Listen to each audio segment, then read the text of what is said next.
select readings through the New Testament, through the actual entire Bible. And today I was reading Exodus 2.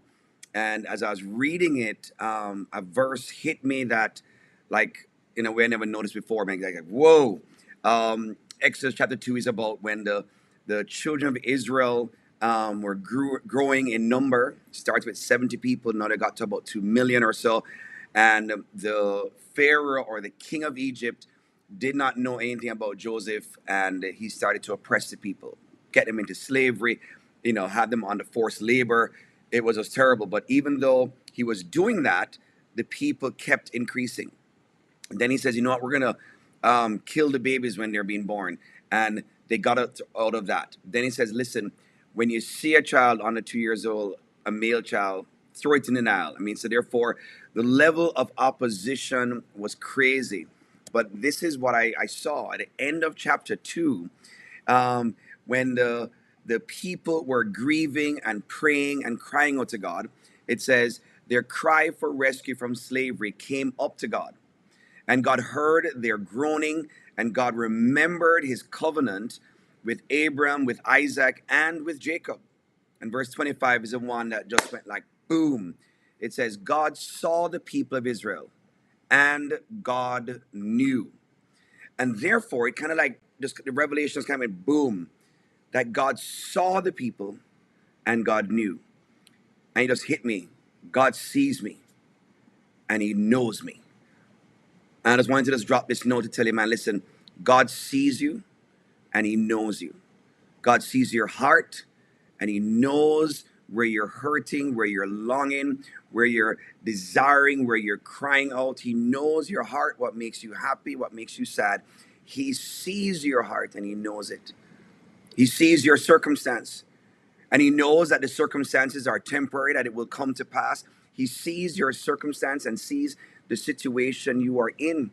He's not judging you to punish you. He's seeing where you're at and he knows where he wants to take you. And so when I read this where it says God saw the people and God knew, it reminded me that God really sees us and he knows us.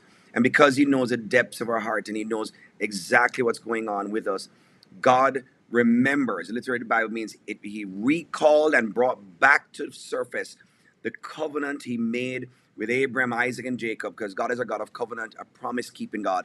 And he remembers and recalls, not just for himself, but for you and me, that you would recall his promise for you. You will recall that God works all things together for the good for those who love him and those who are called according to his purpose. He sees you and he knows the longing and the desires of your heart. And God says, I know the plans I have for you, called to make you prosper, to give you a sure end and a future. God sees and God knows. And he wants you to know today that even though you may think you're alone, you think nobody notices, you think nobody's there in the middle of your pain and your crying, in the confusion of your longing and your desires.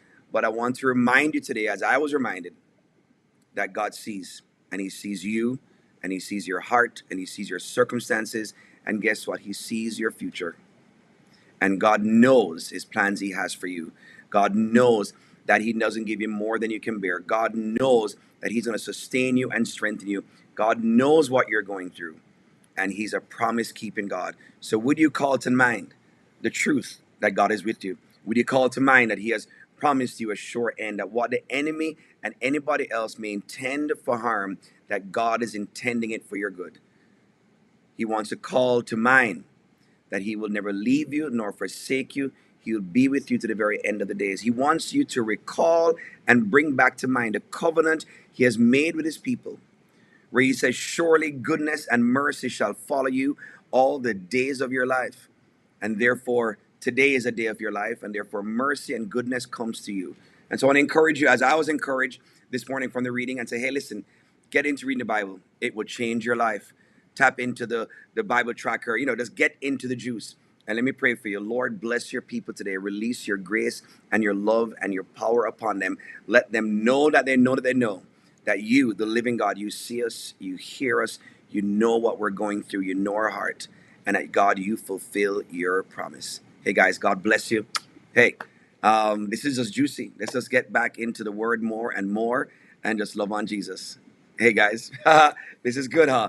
This is very, very cool. I'm just kind of like, yeah, this is just very, very cool. So bless your heart and your soul.